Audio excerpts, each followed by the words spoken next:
I wanted to take some time to hear from you and answer questions you might have on IT fundamentals or computer literacy. So that's why we put together these Ask Me Anything episodes. My friend Aaron is going to ask questions about stuff in this chapter from viewers like you. I also want to hear from you as well. My email is at the end of the episode. Ask me anything. We have a lot of questions from readers in Chapter 13. Excellent. I'll start with Jody from Minneapolis, Minnesota asks, what should I do when I'm ready to recycle my old device?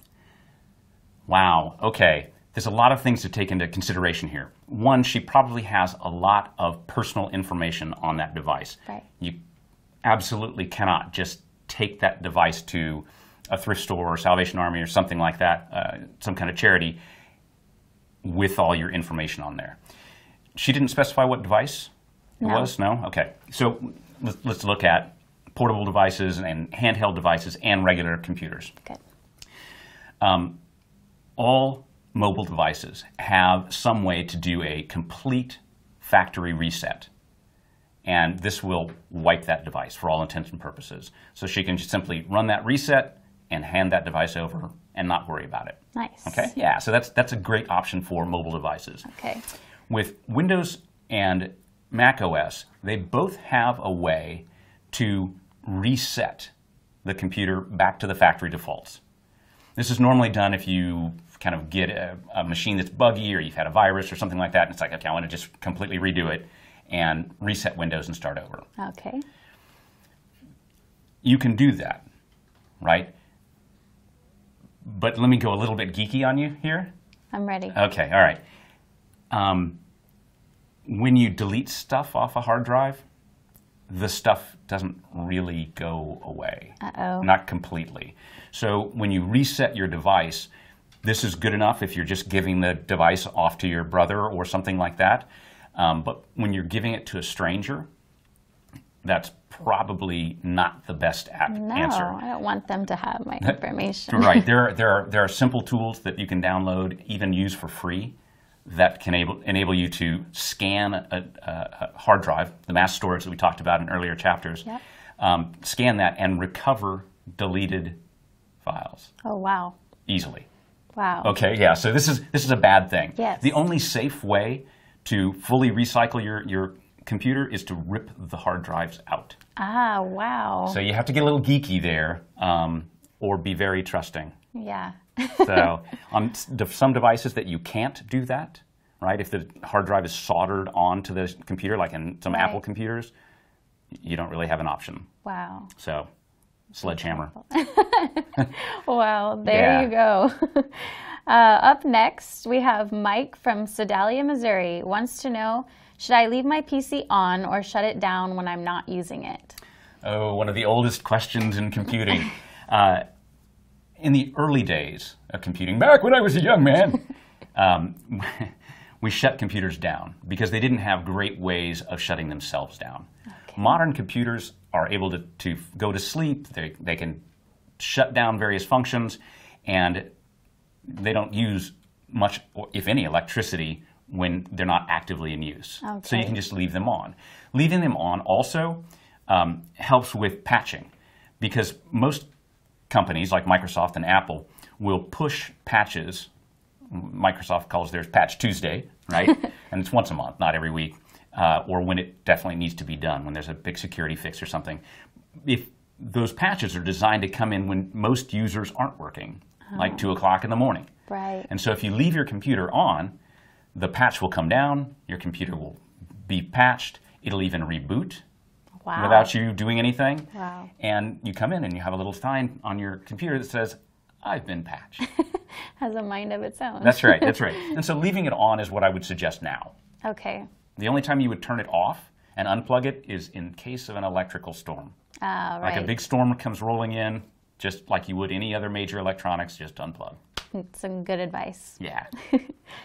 Okay, up next we have Zane from Seattle, Washington. He asks, what's the difference between sleep and hibernate? Oh, well, that's a good follow-up question. Yeah. Sleep and hibernate, both of these are low-power modes, right, that will essentially turn off most functions of the computer. Okay. With sleep, there's a little trickle of electricity that gets stays on the computer that stores data in RAM, but everything else shuts down. So what's up on the screen, all the applications you have open, all that stuff, that's in RAM. If you remember from back in chapter 2 or whatever, Yes. That information is held there. Okay. Right, when you're in sleep mode, when your computer is in sleep mode, Right. and you might be in sleep mode too, but that's neither here nor there. What that means is, functionally, is when you move the mouse, you press the keyboard, the computer will wake up very quickly. Okay. Because the CPU will wake up, and the RAM information is stored right there. The CPU is like, hey, I've seen I'm it here. happen. Yeah. With Hibernate, this is a much more long-term storage mode, or sleep mode. With Hibernate, the data that's in RAM, all the programs you have up and things you have open, gets saved to a special spot on the hard drive.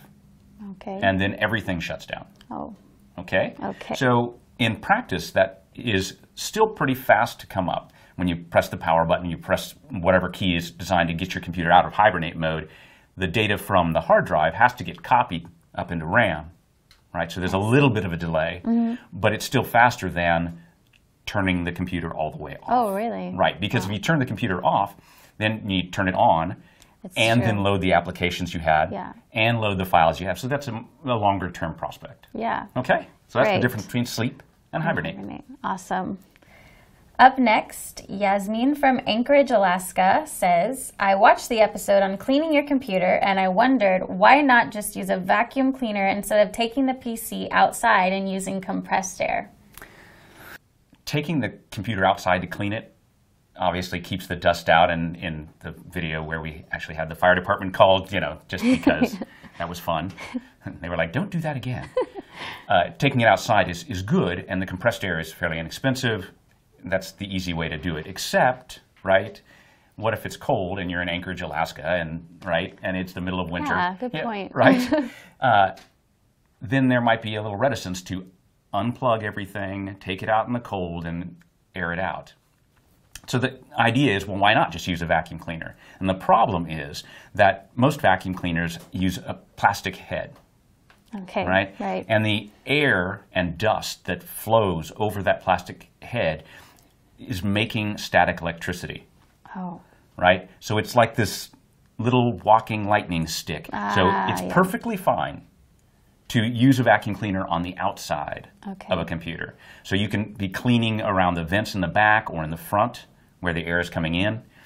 But once you need to go inside the computer, you either need to use the compressed air, or you can get a special electronics vacuum that doesn't build up static electricity, and you can use that. Nice. But remember, a regular vacuum cleaner, static electricity, danger waiting to happen. Gotcha. Because even a little zap on the inside components can toast your computer. Wow. Right, so avoid regular vacuum cleaners. Yes, okay. okay. Good to remember. Next is Sammy from Oakland, California. He asks, I saw you were wearing an anti-static wrist wrap when you were cleaning the computer. Why were you wearing that?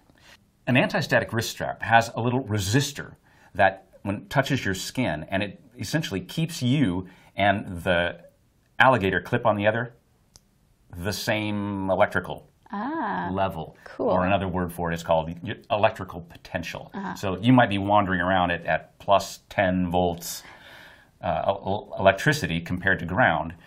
When you connect that anti-static wrist strap to the computer, to some kind of metal part of the computer, don't connect it to the CPU or something, Okay. but some kind of metal part like the side of the case, it makes you and the computer the same electrical potential. Whoa. Right? So you could both be at plus 10 volts, right? Wow.